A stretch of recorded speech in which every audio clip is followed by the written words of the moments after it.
Part 3. The Places That Remained Awake. Most people assume the 3 nights were absolute, that every breathing soul on this planet collapsed into the same heavy darkness without exception. That isn't true.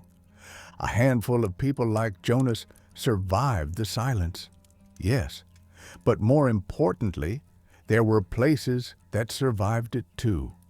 Not many, not enough to offer comfort, just enough to tell us the truth. If you want to understand what happened during those nights, we need to step away from sleeping cities and walk into the places where consciousness resisted. Places that, by design or by accident, were shielded from whatever fell over the world. Places humanity built to survive the impossible deep-sea submarines, Antarctic research stations, underground military bunkers, and each one of them recorded something the rest of the world didn't. Let me start with the submarine. The NRS Vesterhav, a Norwegian ballistic submarine, was positioned 200 meters below the Barents Sea during the first of the 3 nights. Military-grade insulation, electromagnetic shielding, a controlled environment. When the sleep wave hit, the crew didn't collapse the way the surface world did. They remained awake, but not untouched. According to the declassified sections of their internal logs, the submarine's lighting system flickered into low power mode at 2:11.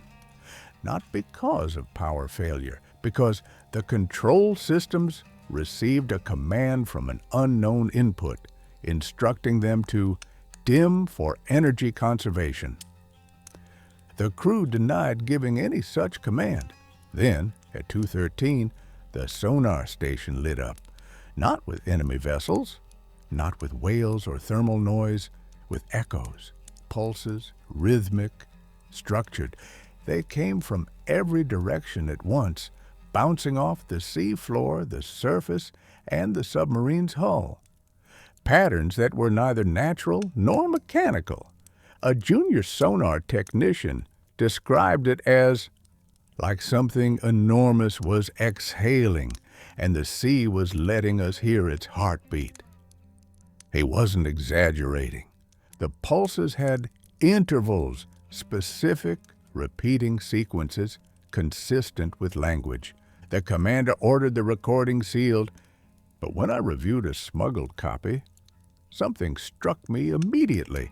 The pulses corresponded to the same resonant hum Jonas heard in the valley. The same frequency, the same cadence, exactly the same.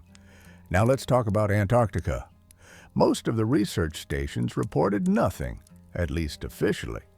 But one facility, a multinational remote outpost known as Station K-12, experienced an event that still haunts the surviving staff.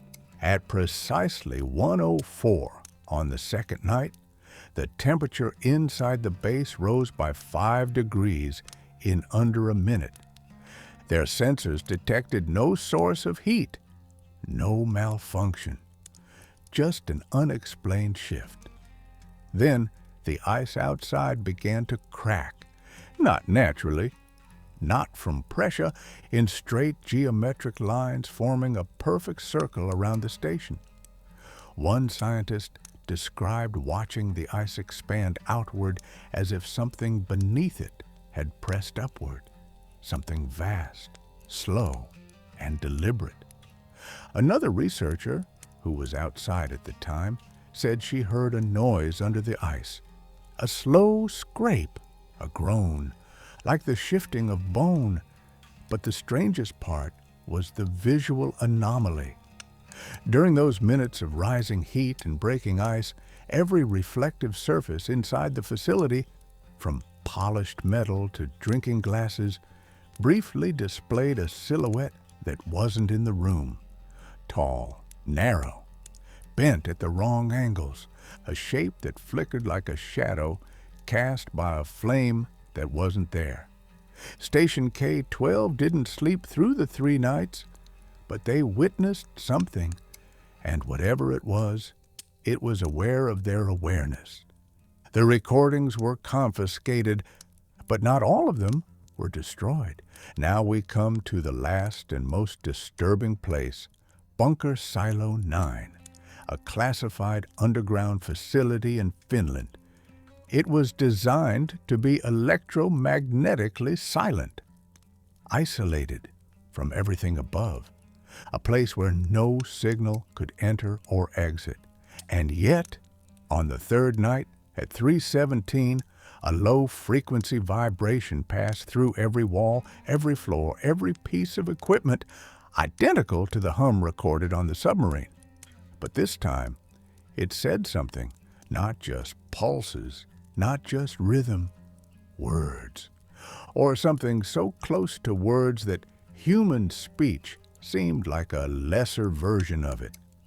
The bunker's environmental sensors, the ones meant to detect gas, chemicals, radiation, began printing symbols onto their thermal paper strips. Not random noise, not static. Symbols that resembled ancient runes, but arranged in sequences too clean, too precise, too mathematical to be primitive. The paper burned hot to the touch. One of the analysts, a woman named Ava, tried to interpret the sequences. She noticed they appeared in sets, a pattern, a code, something trying to be read. And then suddenly, the machine stopped printing. The hum ceased. The moment it ended, the bunker's backup generator turned on by itself, despite the fact that the main power was still running. The generator log showed one single line of text: configuration complete. No one in the bunker knew what that meant, but they all agreed on one thing. Whatever spoke through the bunker systems wasn't trying to communicate with them. It was checking something, scanning, measuring, confirming. And once it finished, it moved on. Do you understand what this means? While the world slept, a presence, something enormous, deliberate, and ancient, scanned us, mapped us, cataloged every mind, and the places that didn't sleep recorded the process. But there was one more recording, one that ties all of this together, one that proves the sleep wasn't random, but by design. A recording from beneath the earth, a recording of a voice speaking through kilometers of rock and soil, a voice that shouldn't exist, a voice that said something even Jonas refused to repeat. Before we continue, I need you to consider something. If something capable of touching every human mind at once needed to confirm that we were configured, what do you think we were being configured for? Stay close. In Part 4, we discuss the organizations that tried to bury this and what they knew long before we did.